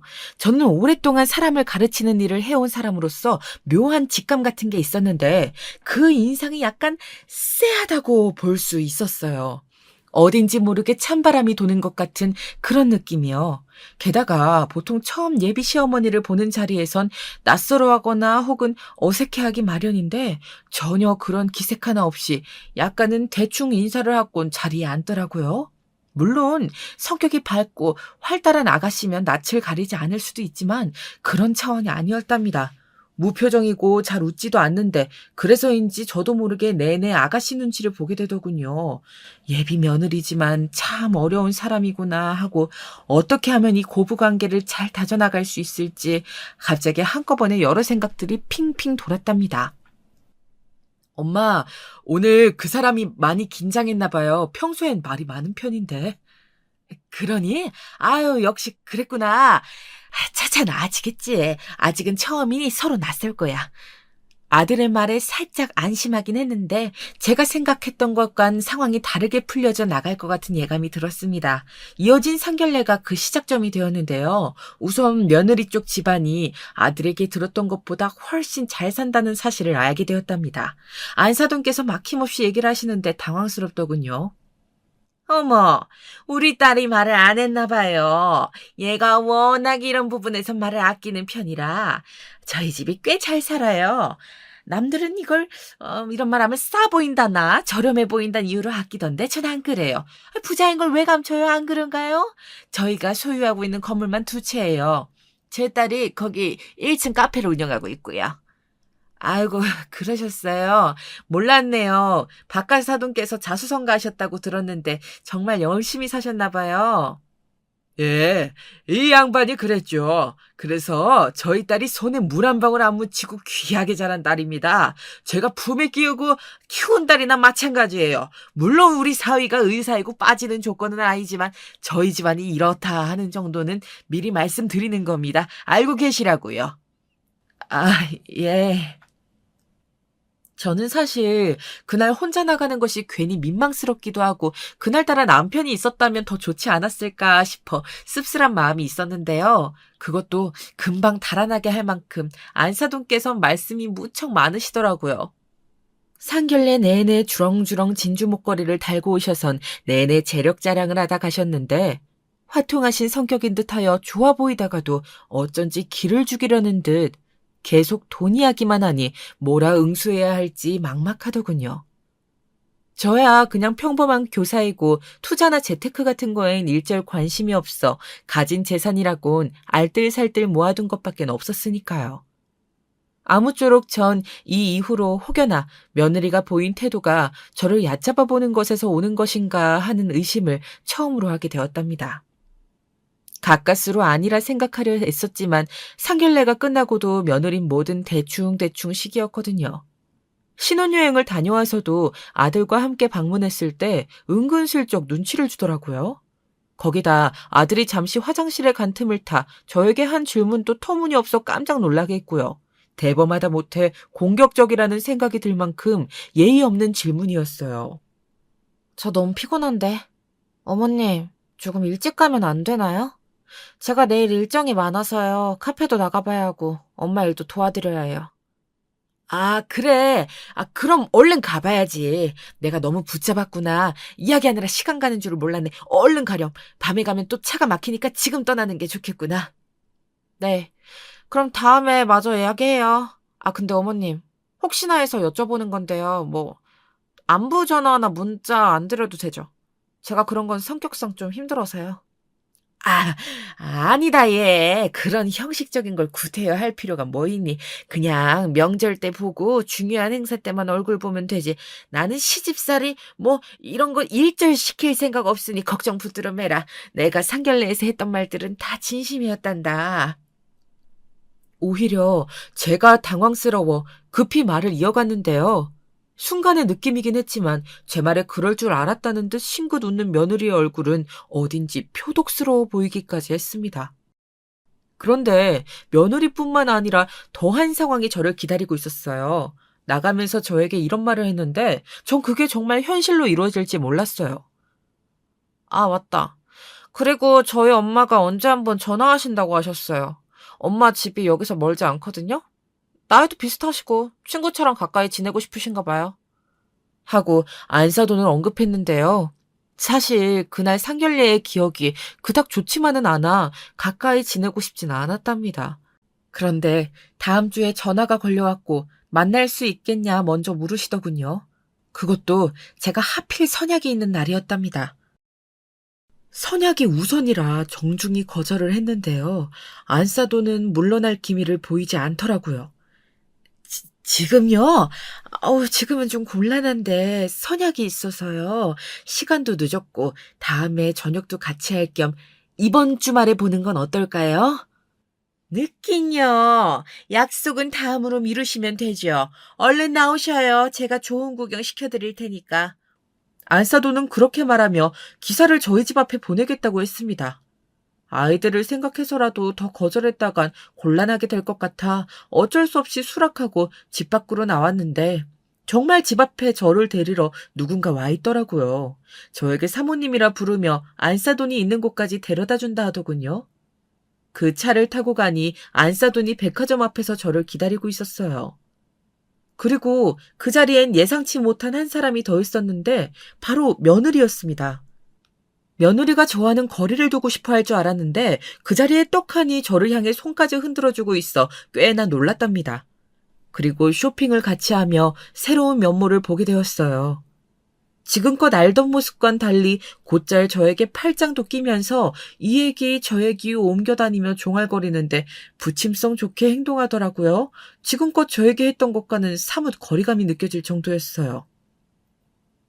어머님, 이 지갑 어머님한테도 어울릴 것 같아요. 제가 하나 사드릴게요. 아, 아니야. 난 이런 비싼 거 필요 없어. 에이, 신혼여행 선물도 제대로 못 해드려서 마음에 걸렸는데요. 제가 하나 해드릴게요. 이걸로 결제해주세요. 제가 몇 번 거절했는데도 저 쓰는 지갑이 낡고 허른 것 같다며 예쁜 주황색 지갑을 챙겨주더군요. 지갑 선물은 원래 그냥 하는 게 아닌데 현금이 없어 못 넣어드려 죄송하단 말까지 하면서요. 순간 제가 알던 며느리가 맞나 하는 생각에 머리를 한 대 맞은 것 같기도 했답니다. 며느리는 시종일관 애교를 부려댔고 반면 안사도는 저를 초대해놓고도 제가 있는지 없는지 모르는 듯 했어요. 명품관을 한 바퀴 돌더니 이 가방을 들었다 저 가방을 들었다 하며 혼자 신나게 쇼핑을 하더군요. 그런데 거기서 일이 생겼어요. 쇼핑을 하면서 지켜보니 직원을 대하는 태도가 상당히 무례하다고 느꼈는데 기어코 작은 언쟁이 일어난 겁니다. 아니, 이거 내가 저번에 내가 사겠다고 먼저 셀렉해놓고 간 거잖아요. 고객님, 여기엔 그런 말이 적혀 있지 않아서요. 다시 한번 확인해 주시겠어요? 내가 확인할 게 뭐가 있어. 너 지금 잘리고 싶니? 백화점 명품관 고객을 이렇게 대하면 니들 모가지도 같이 날아가는 거 몰라? 얼마나 무례하게 행동하는지 순간 너무 창피해 저도 모르게 주변을 둘러보게 했어요. 며느리가 말려 겨우 백화점 밖으로 데리고 나갔는데요. 안사도는 분이 풀리지 않는지 혼자 계속 직원들을 욕을 하며 씩씩거리더라고요. 그러다 자기 기분도 풀 겸 와인을 마시러 가야겠다며 저를 끌고 다짜고짜 차에 탔는데요. 그렇게 이어서 저희의 만남은 원치 않게 레스토랑까지 가게 되었지요. 그런데 그 레스토랑에서 전 안사돈과 예상치 않은 일이 터져 언성이 높아지게 되었답니다. 제 평생 이런 일은 손에 꼽는데 그날만큼은 저도 골맞던 상처가 건드려져 참을 수가 없더군요. 일단 먼저 메뉴판을 보고 저도 먹고 싶은 걸 주문하곤 기다리는데 안 싸더니 제가 메뉴판이 영어라 못 읽을 거라 생각했는지 제대로 잘 골랐냐고 묻더라고요. 그런 게 있으면 다음부턴 대신 골라줄 테니 부끄러워하지 말고 말씀하세요. 워낙에 이런 문화는 익숙하지 않으실 거 아니에요? 비하 가득한 발언은 시작일 뿐이었어요. 레스토랑에서 나온 메뉴들, 스테이크와 샐러드, 수프 다 고급스럽고 맛있습니다. 입에서 살살 녹을 만큼이요. 하지만 제 속은 체할 것 같더군요. 그러다 며느리가 잠시 화장실에 가고 갑자기 화제가 저의 지나간 과거 이야기로 번져갔어요. 너무 뜻하지 않은 전개라 당황스러웠지만 안사도는 왜 제게 재혼을 하지 않으셨냐 묻더라고요. 그래서 허심탄회하게 지나간 이야기를 털어놓았고 아들을 홀로 키워 아빠 없이 자라게 한 점이 미안하다고도 말하게 되었어요. 그런데 여기서 이어지는 말이 참으로 경박스럽게 짝이 없었습니다.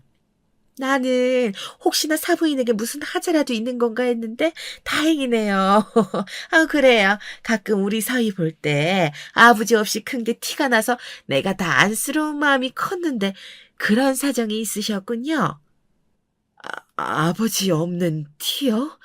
예, 아무렴 당연히 나죠. 여자도 아니고 남잔데 어떤 부분이라 콕 집어 말할 수는 없지만 사람이 좀 그늘이 있어 보이잖아요. 얼마나 죽어라. 그런 티를 내지 않기 위해 노력하며 살아왔는데. 듣자마자 가슴속 한가운데 미세한 균열이 나고 있는 것 같았습니다. 그래서 제가 병원 개원도 도와주려는 거 아니겠어요? 사실 병원이라는 게 위치도 참 중요해요. 아시다시피 저희 건물은 위치도 좋고 절대 망할 리는 없거든요. 사위 입장에서는 얼마나 편하겠어요? 사돈도 저한테 잘하셔야 해요. 그 여잔 제 표정이 어떻게 변하든지 간에 신경 쓰지 않고 계속해서 경솔한 발언을 이어갔습니다. 그리고 가는 게 있으면 오는 것도 있어야죠. 오늘 식사값은 사돈이 계산하세요. 제가 명품관 구경도 시켜드리고 기사 딸린 차도 타드리게 했는데 이 정도는 기쁜 마음으로 하실 수 있죠. 순간 저는 도저히 표정 관리를 하지 못할 것 같아 자리에서 일어섰습니다. 화장실에 갔다 던 며느리가 돌아오고 이상한 분위기를 감지했는지 무슨 일이라 묻는데 굳은 얼굴로 묵묵히 계산서만 들고 카운터를 향했습니다. 한 걸음 한 걸음 옮길 때마다 다시는 만나지 않겠다고 다짐하면서 말이죠. 근데 뒤에서 시시덕거리는 소리가 들려오더라고요. 아니, 저 옆였네 웃기네. 계산 좀 해달랬더니 저렇게 얼굴이 굳어. 아니, 교사였으면 적어도 품위를 지킬 줄 알아야지. 좋은 구경 다 시켜줬더니 기분만 잡쳐. 성격이 저러니 일찍부터 과부가 됐지. 뭐라고? 지금 뭐라 했어요? 다시 말해봐요. 그 말에 전 그만 가슴에서 열이 뿜어져 나오는 듯 폭발하고 말았습니다. 그만 계산서로 안사돈을 밀치며 다시 말해보라 고성을 질러버렸습니다. 저도 모르게 욱해 빚어나온 말이었는데요. 아무리 말을 안 듣고 방황하는 아이들에게도 화를 잘 내지 않았던 제 스스로 신기할 정도로 무언가가 버럭 치밀어 올라왔답니다. 과부라고 손가락질 받았던 세월들, 저를 쉽게 보고 접근했던 남자들의 추파, 그것들 전부 상처로 자리 잡아 있었는데 건드려지자 저도 가만히 있을 수가 없더군요. 제 고함에 안사도는 당황해하더니 자긴 그런 뜻이 아니었다며 둘러대더라고요. 며느리 손을 붙들고 쏜살같이 도망가는데 전 올라오는 서러움에 눈물을 쏟아냈습니다. 그대로 집에 돌아와서 한참을 생각해봐도 어찌나 화가 나던지 어쩜 저런 무례한 여자가 있는지 온몸에 열이 오르며 뜨거운 피가 흐르는 기분이었습니다. 그러다 두통까지 몰려와 어떻게 잤는지도 모르게 서둘러 잠에 들었는데요. 그 주 주말 손님이 찾아왔어요. 며느리였습니다. 불편한 이야기가 진행될 게 뻔해 어찌해야 하나 고민되었는데 과일까지 사들고 온 걸 봐 어쩔 수 없이 문을 열어주었어요. 어머님 많이 화나셨죠? 우리 엄마가 진짜 말이 가끔 너무 가시 같을 때가 있어요. 제가 죄송해요. 저 오늘 사과드리려고 왔어요. 며느리는 마치 자신이 잘못한 듯 계속 사과를 하더군요. 사실 자기가 한 말은 아니었지만 사과를 해서라도 기분을 풀어주려는 그 마음은 고마웠답니다. 물론 안사돈을 용서할 수는 없었지만 며느리에겐 무슨 죄가 있나요? 시간이 지나기도 했고 며느리가 이렇게까지 하는데 저라고 계속 뻗대고 있을 수 없었어요. 며느리가 진심으로 전한 사과에 그날 저도 모르게 스르르 마음이 풀렸답니다. 그리고 어쩌다 보니 술도 한 잔 가볍게 하게 되었는데요. 좋은 와인을 가지고 왔다며 슬그머니 꺼내는 며느리의 애교에 녹아 둘이서 유리잔에 와인을 담아 홀짝거리게 된 거예요.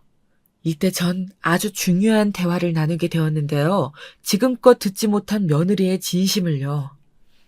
어머님, 사실 전 처음에 시댁살이 당할까봐 무섭기도 해서 일부러 피하려고 들었어요. 주변에 시집살이 당하는 친구들이 많았거든요.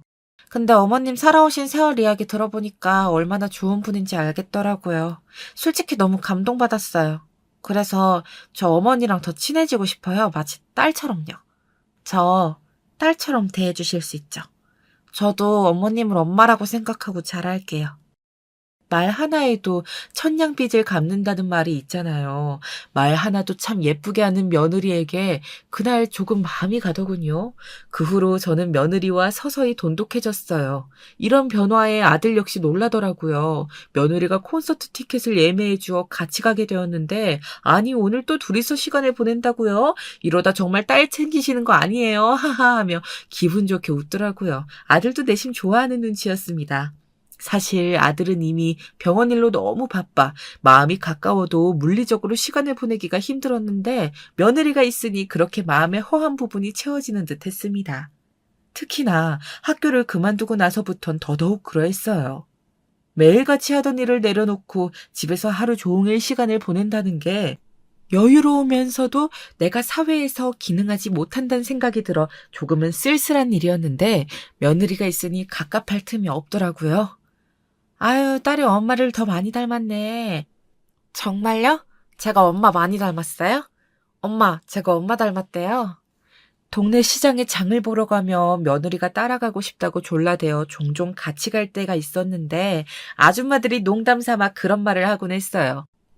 그 말이 그렇게 듣기 좋더라고요. 며느리는 호칭도 어느새 어머님에서 엄마라고 바꿔 부르기 시작했는데 적응되지 않던 호칭도 계속 들으니 저도 딸처럼 생각하여 반찬거리도 챙겨주고 이것저것 필요한 것들을 챙겨주게 되더라고요. 그러다 너무 좋은 소식까지 덤으로 얻게 되었답니다. 이 소식을 들었을 땐 제가 마치 그 일을 겪은 것처럼 얼마나 기뻤는지 모릅니다. 저 임신했어요. 나 너무 좋아서 진짜 날아갈 것 같아요. 벌써 2개월이래요. 며느리가 임신을 했다는 소식이었습니다. 아들이 나이가 적지 않던 터라 조금 걱정스러웠는데 다행히 며느리 나이가 젊어 금방 임신이 된 모양이더라고요. 며느리의 아이같이 순수한 반응에도 절로 웃음이 터져 나왔습니다. 먹고 싶은 거 해줄 테니 입덧만 가라앉으면 뭐든 말해. 요리 실력은 별로인데 열심히 만들어 보마. 엄마 짱이에요. 사실 저희 친정엄마도 요리는 늘 가정부 아주머니가 해주셔서 잘 못하는데 저 엄마 음식으로 호강하겠네요. 며느리는 엄마가 2명이니 너무 좋다면서 임신 후 이것저것 먹고 싶은 것들을 주문하곤 했는데 저는 정말로 제가 집에서 할 수 있는 요리들은 레시피를 찾아가면서라도 다 해다 바쳤어요. 나중엔 이 행동을 정말 뼈저리게 후회하게 되었지만 그때는 기쁜 마음으로 해주었답니다. 내게 소중한 손주에게 먹이는 음식이니만큼 며느리에게 해주는 음식이니만큼 비싼 재료도 공수하여 영양식이라고 갖다 주기도 했지요. 그 보답으로 며느리는 제 생일에 비싼 선물을 택배로 보내주었는데요. 하지만 며느리의 행동이 언젠가부터 변하기 시작했어요. 며느리는 아이를 출산하자마자 저에게 도움을 요청했고 저는 흔쾌히 수락하여 며느리를 도와주고 있었어요. 아직도 기억나는 그날은 제가 손주를 봐주고 있던 날이었는데요. 당연히 손주니 얼마나 예쁘겠어요. 문득 아들 어렸을 적 생각도 나 저도 모르게 아이 볼을 쓰다듬는데 갑자기 버럭 고함 소리가 들리더라고요. 어머님! 조심해 주셔야죠. 그렇게 긴 손톱으로 쓰다듬으시면 어떡해요. 아니, 나는 내 손톱이 그렇게 긴가? 그젯밤에 자른 건데 아이 볼에 상처가 난 것도 아니고. 그래도요. 손은 씻으셨죠? 무조건 씻으셔야 돼요. 며느리 집에 가면 1분 이상 손 씻게 하는 건 물론이고 전 며느리 집에 들어가자마자 샤워부터 해야 했어요. 제가 비위생적인 손길로 아이를 만지려 드는 게 싫다면서 그렇게 하라 우기는데 속으론 화가 났습니다. 내가 수락해서 한 일이긴 하지만 부탁하는 입장에서 이렇게 시어머니에게 무리하게 구는 건 정도가 지나친 게 분명했어요. 그래서 그날은 제가 며느리를 붙들고 솔직한 심정을 이야기하며 조금 과민해진 것 같다고 말했더니 순순히 자기가 조심하겠다고 하더라고요. 하지만 손주를 봐주는 날이 늘어나다 보니 저도 점점 힘에 부쳐 쉬고 싶은 기색을 내비추었는데 그때마다 곧바로 따가운 눈총이 날아들어왔습니다. 그러면서 자기 입장을 열띠게 설명하는데 그제야 며느리가 왜 갑자기 저에게 잘 대해주었는지 알 수 있었습니다. 어머님, 저 스트레스 지금 정말 많이 받고 있어요. 출산한 것도 힘들어 죽겠는데 일도 못하지, 친구들도 못 만나지. 얼마나 갑갑한지 알아요? 그래, 네 심정은 이해한다. 그런데 원래 엄마가 되어가는 과정이 다 그런 거야. 한 아이를 책임지려면 네 삶도 내려놓을 줄 알아야지 매번 너 하고 싶은 대로만 하고 살 수는 없는 거란다. 내가 평생 아이를 봐줄 수도 없는 노릇이고. 네? 그게 무슨 말씀이세요? 아이를 봐줄 수 없다니요? 며느리는 제 말에 갑자기 반색을 하며 그런 일은 절대 일어날 수 없다는 듯이 굴더라고요. 사실 아이를 어린이집에 보내고 나면 당연히 저도 저의 생활을 보내는 게 당연한 일인데 며느리는 무척이나 당황한 듯 했습니다. 제게 진심으로 한 말이냐며 자기는 적어도 초등학생이 될 때까지는 저에게 맡기려고 했다더군요. 얘야, 내가 아무리 은퇴하고 시간이 남는다지만 나도 개인 생활이라는 게 있는데 그건 아무래도 힘들지 않겠니? 아주머니를 쓰든 도움을 받으면 되지 않겠니? 그러자 며느리는 낯선 사람을 어떻게 믿냐며 제게 눈물로 하소연을 하기 시작했어요.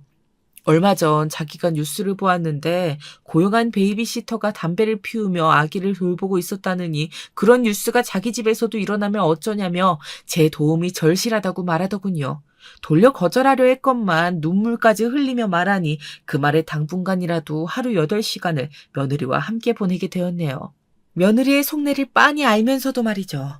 그러나 역시 며느리의 행동은 전혀 좋은 방향으로 나아지질 않았습니다. 자기도 조심하려 하지만 툭툭 튀어나오는 말투나 행동들이 있잖아요. 시간이 갈수록 마치 저를 가정부 아주머니 대하듯 명령조로 말할 때가 많더군요. 어머님, 우리 애기 아픈가 봐요. 병원에 좀 데리고 가야겠어요. 얼른 차 대기시키세요. 어머님, 전 아직도 안 붙이셨어요? 아, 배고파 죽겠는데. 언제 되는 거죠? 상사가 부하 직원한테 한다 해도 논란이 될 만한 말투들이었습니다. 하지만 이 모든 것을 참은 이유는 아들 때문이었습니다. 당시 아들은 사돈댁의 도움으로 병원을 개업했는데 아들 얼굴을 봐서 참고 참자고 생각했어요. 갈등 일으키기 싫어하는 제 성격이 미련한 짓을 벌인 것이지요. 그러던 어느 날 기어이 터지고 말았습니다. 어머님, 오늘 고등어 조림이 왜 이렇게 짜요? 아, 너무 짜서 못 먹겠네. 어머님, 그냥 다른 거 구워주세요. 그리고 에어프라이어 있으니까 그거 쓰세요. 집안에 냄새가 진동하잖아요.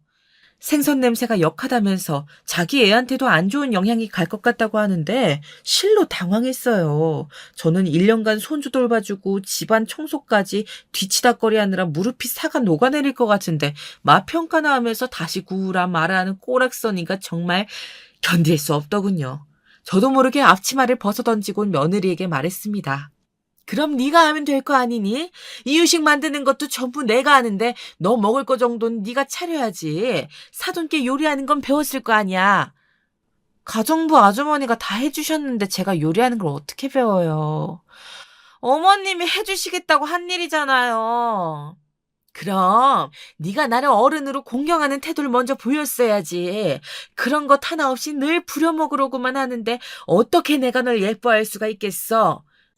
그런데 며느린 제 말에 단 하나도 지지 않으려 하더군요. 비웃으며 이런 말을 하는데 그걸 저의 약점이라고 생각하는 듯 했습니다. 어머님 아들이 병원 개업한 거 다 누구 덕택인지 모르시는 거예요? 설마 모른다고 말 안 하시겠죠? 사돈댁의 도움으로 병원을 개업했을 때 그렇지 않아도 안사돈은 제게 생색을 내며 처가덕을 본다는 말을 하곤 했습니다. 그땐 저도 처가덕을 보는 사실은 맞았기에 그저 감사하다고 잘 부탁드린다는 말을 무수히 반복했지요.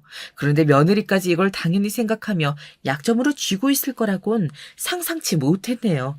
사람이 영악하단 말이 여기서 나오는구나 하는 생각이 들며 주먹이 꽉 쥐어졌답니다. 그래도 더 이상 며느리 집에서 시중 노릇을 하는 건 참을 수 없어 그 자리에서 제 집만 조촐히 챙겨 나와버렸답니다. 집에 가면서도 손주 얼굴이 아른거려 마음은 불편했지만 제가 그 집에 더 있다간 병원 신세를 질 지경이었어요. 제가 며느리 집에서 나가자마자 안사돈에게 연락이 오더라고요. 다분히 저를 위협하는 전화였습니다. 아들 병원 빼고 싶지 않으면 당장 며느리 집으로 돌아가란 말이었는데요. 죄송하지만 그건 힘들겠네요. 앞으로 며느리 보고 직접 하라고 하세요. 그래야 엄마 되는 거 배우지 않겠습니까? 그러고 전화를 끊어버렸답니다. 아들은 아들 나름대로 힘든지 안사돈에게서 압박을 받았다며 저에게 전화가 걸려왔어요. 며느리와 갈등이 있었다면 해결하면 되지 않겠냐고 하는데 저는 아들을 앉혀놓고 며느리의 실체에 대해서 말할까 하다 괜히 어린 손주를 두고 이혼 이야기가 나올까봐 넘겼답니다. 며느린 그렇다 치지만 손주는 보고 싶었어요. 며느리가 워낙에 지식이 전무한 상태로 손주를 키우기도 했고 하루가 멀다 하고 놀러 나가고 싶어 했길래 아유 잘 지내고 있을까 걱정스럽기도 했지요. 하지만 제가 더 개입하면 이대로 평생 끌려다니는 꼴밖에 되지 않을 것이기에 베이비시터라도 고용했을 거라며 마음을 추스리고 있었답니다. 그러다 놀랍게도 저는 다시 그 지옥 같은 곳으로 제 발로 들어가고 말았는데요. 안사돈과 며느리가 저를 무턱대고 찾아왔습니다. 이번에는 아들도 함께였지요. 오랜만에 보는 아들의 안색이 너무나 초췌한 게 먼저 보이더군요. 마음고생을 많이 했는지 계속 며느리 눈치만 보고 있더군요. 어머님 집안일도 제가 다 맡아 할게요. 아이 키우는 것도 제가 보고 배울게요. 그러니 다시 집에 돌아와 주세요. 네? 제가 잘못했어요, 엄마. 딸이 잘못 저지를 수도 있는 거잖아요. 용서해 주시면 안 돼요? 그래요, 사돈. 내가 좋게 좋게 풀려고 여기까지 왔어요. 우리 아이가 사돈 어른에게 조금 무례하게 군 것 같은데 단단히 교육시켜 놓았어요. 그러니 걱정하지 않으셔도 됩니다. 안사돈과 며느리는 저를 찾아와 그날 사과를 받아주지 않으면 가지 않을 기세로 계속 서 있더군요. 제 손까지 꼭 붙잡으면 눈물을 글썽이는데 모녀의 행동이 너무나 닮아 있어 속으로 소름이 끼쳤답니다. 그땐 당연히 물으려고 했지만 제 결정을 돌린 건 아들의 말이었습니다. 며느리와 안사돈에게 잠시 밖에 나가 있어 달라 하더니 아들이 저한테 따로 할 말이 있다고 하더라고요. 엄마, 정말 죄송해요. 저도 드릴 말이 없어요. 근데 제가 병원 사정이 요즘 많이 안 좋아요. 장모님 도움이 필요해요. 아들은 장모님 도움이 필요하담 그 말을 하며 고개를 푹 수그렸습니다. 아들의 수많은 그림 속에 얼마나 많은 화환과 상념이 스쳐 지나가던지요. 속으로야 눈치 보지 말고 당당히 살라고 말하고 싶었다만 병원 운영을 포기하고 싶지 않아 하는 아들의 속내를 누구보다 잘 알고 있었기에 그런 말조차 꺼낼 수가 없었답니다. 결국 그날 전 짐을 싸 다시 며느리 집으로 향하게 되었고 아들의 죄스러운 얼굴에 괜찮으니 걱정하지 말라라는 말로 애써 힘껏 아들의 마음을 다독였어요. 그런데 참 사람의 일이란 이래서 신기한가 봅니다. 제가 그렇게 집에 들어오고 난 후 일주일 정도 지났을까요? 며느리는 다시금 저에게 엄마라는 호칭을 쓰기 시작하더니 저에게 맛있는 걸 사주겠다, 쇼핑을 가자 알랑방구를 끼더라고요. 전 들은 척도 않고 그냥 묵묵히 손자만 바라보고 놀아주고 있었답니다. 우리 손자는 장난감 자동차를 보면 무척 좋아했는데 그 바퀴를 땅에 대고 굴려주면 또르르 굴러가는 모습만 보면 까르르 웃곤 했어요. 그 모습이 천사같이 해맑아 이번에도 장난감 자동차 바퀴를 굴려주려고 했는데 갑자기 우둑 소리가 나면서 차가 굴러가질 않더군요. 보니까 바퀴가 하나 빠진 거였어요. 아이고 이를 어쩐담. 현우야 할미가 다른 장난감으로 놀아줄게. 이건 버려야겠다 싶어 장난감 박스에서 다른 장난감을 고르던 중 갑자기 며느리가 저에게 와서는 장난감을 들며 버럭 소리를 지르더군요. 이거 어머님이 한 짓이에요? 어머님 이게 얼마짜리인지 아세요? 그게 얼마짜리인진 모르겠다만 내가 너한테 장난감 망가질 것 같다고 하지 않았니? 그 바퀴 전부터 부실했었어. 이거 명품이에요, 명품. 아씨, 애 맡겨놨더니 일도 하나 똑바로 못하시고 뭐 하는 거예요? 잘하는 게 하나도 없으시네. 이래서 의사 아들은 어떻게 키우셨대? 어머님, 장난감 물어낼 돈 없으시죠? 아, 짜증나. 몸으로 때우세요, 그럼. 며느리 쇼핑 가자는 자기 말을 무시한 게 화가 났는지 온갖 막말을 퍼붓더니 저에게 화장실 소를 하나 쥐어주더라고요. 장난감 값이 최소 30만 원은 하니 그 돈으로 청소를 하라고요. 어머님 시급 생각하면 싸게 쳐드리는 거라고 하는데 소를 받은 제가 너무 어이가 없어 순간 허탈한 실소가 나왔습니다. 방긋방긋 웃고 있는 천사 같은 손주를 보니 울컥 눈물이 치솟더군요. 하지만 전 꿋꿋이 그 화장실 청소를 했답니다. 무려 5시간에 걸쳐서요. 처음에는 대충 변기와 세면대 정도만 청소해주는 줄 알고 락스를 뿌렸더니 물때까지 싹 벗겨내라며 5시간 동안 밥도 주지 않고 그 안에 있게 하더라고요. 서러움에 눈물이 밀려오면서 꾸역꾸역 변기를 닦아내는데 그때부터 제 마음속에 이대로 살아선 안 되겠다. 내가 뭐라도 해야겠다는 생각이 들더군요. 그게 복수였습니다. 며느리를 망하게 만들 복수 말입니다. 구체적으로 계획에 옮기기 전 저는 이미 지피는 구석이 있어 흥신소를 운영하는 사촌 오빠에게 며느리에 대해 알아봐 달라 부탁을 해놓았어요. 아니, 무슨 일이길래 며느리 뒷조사를 해? 부탁 좀 드릴게요. 내가 꼭 알아봐야 할 게 있어 그래요. 내 인생이 걸린 일이에요. 제가 말한 지피는 구석이란 며느리가 출산을 하기 직전 일어난 일이었는데요. 그날은 며느리 생일이기도 하여 저와 아들이 직접 축하 파티를 해주기 위해 며느리 집에 가 소고기 미역국을 끓여놓고 기다리고 있었어요. 근데 정리정돈되지 않은 화장대와 침구류가 눈에 띄더군요. 부부끼리 쓰는 방이니 들어가기 조금 머뭇거려지긴 했지만 아들이 허락하여 제가 손을 대기 시작했어요. 며느리가 올 시간에 맞춰 준비한 깜짝 파티였기에 아들은 밖에서 케이크를 준비하고 저는 정신없이 화장대를 정리하는데 향수병 하나가 눈에 띄더라고요. 이니셜이 각인된 향수였는데 신기하게 S.J라고 각인된 향수였습니다.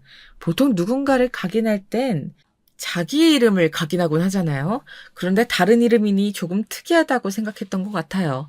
아무쪼록 화장대 정리를 마치고 며느리가 들어오길 숨죽여 기다리고 있는데 저 멀리서 며느리로 생각되는 목소리가 들리더라고요.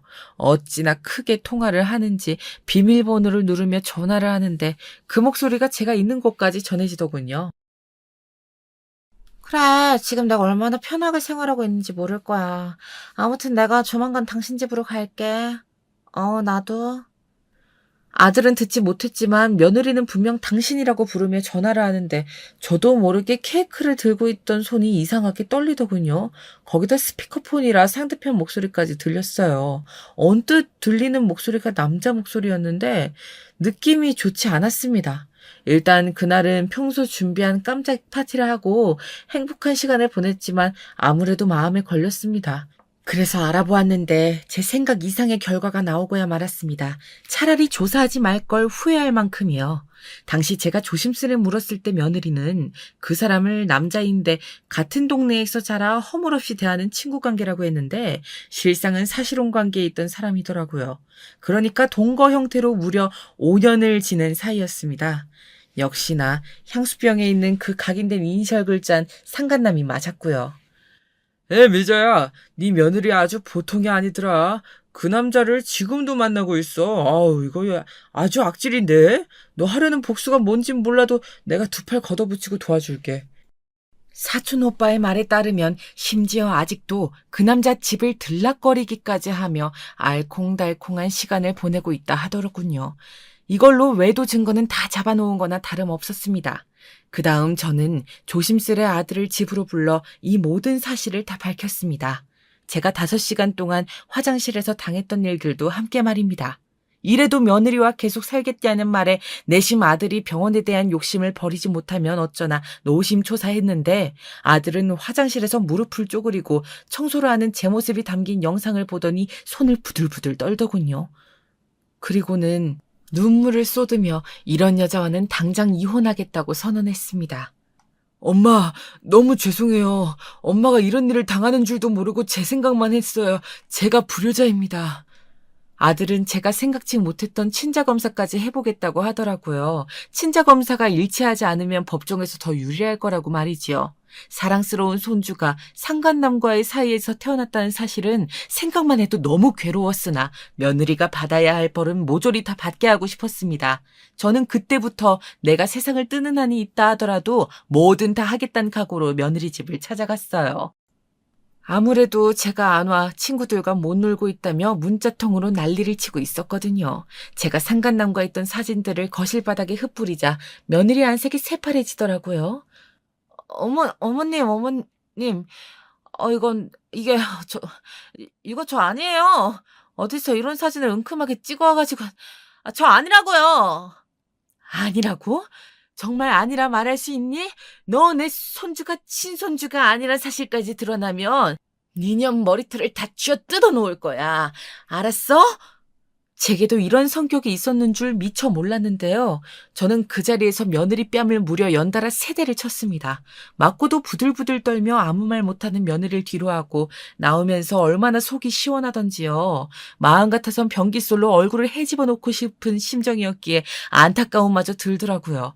복수는 이에 그치지 않고 사촌 오빠의 도움으로 며느리가 운영한다는 쇼핑몰과 더불어 커피숍에 관해 글을 올리기까지 했답니다. 큰 타격이 있었던 것 아니지만 누군가 저를 도와주고 있다는 사실만으로도 감사했어요. 상간남과는 어떻게 되었냐고요? 알고 보니 그 상간남이 아이 2을 가진 유부남이었더라고요. 아들이 없는 시간을 골라 그 집에 직접 가선 며느리와의 관계를 낱낱이 까발렸답니다. 결국 그 가정도 파탄이 나고 며느리와 아들의 관계도 정리가 되었지요. 그리고 안 싸더니 저를 찾아와 감히 자기 딸 뒤에 이혼이란 꼬리표를 붙이게 했으니 자기도 가만히 있지 않겠다고 하는데 우스워 소금을 가져와 면상에 뿌려줬습니다. 소금에 맞고 쫓겨나는 꼴을 보고 아들과 저는 한바탕 웃었답니다. 하지만 웃지 못할 사실이 있었으니 손주가 상간남과 며느리 사이에 태어난 아들이었단 거예요. 그 사실엔 저도 아들도 억장이 무너질 것 같더군요. 그 이후 며느리의 집안이 어떻게 되었는지 알 길은 없어요. 대대로 부자였으니 잘 살 수도 있겠죠. 또 다른 남자를 골라 살 수도 있었겠고요. 하지만 이 정도 복수를 하고 끝낸 것만으로도 전 충분히 만족한답니다. 매일 이혼한 여자들 뒷담화했던 며느리가 그 신세가 되었으니 자존심에 얼마나 스크래치가 났겠어요. 그래서 후회가 없답니다. 요즘은 돌아온 아들에게 고마운 마음도 큽니다. 이혼 소송이 마무리되고 아들은 저에게 이런 말을 하더군요. 엄마가 아니었으면 내가 출세에 대한 욕심을 버리지 못했을 거예요. 병원에 대한 집착 놓게 해주셔서 감사해요. 그래, 한번 우리 다시 잘 살아보자꾸나. 전 아들과 다시 한번 잘 살아보자는 다짐을 하면서 그렇게 화해 아닌 화해를 했답니다. 앞으로도 저와 아들 잘 살아갈 테니 지켜봐 주세요. 후기를 들려줄 수 있는 기회가 생긴다면 또 찾아오겠습니다.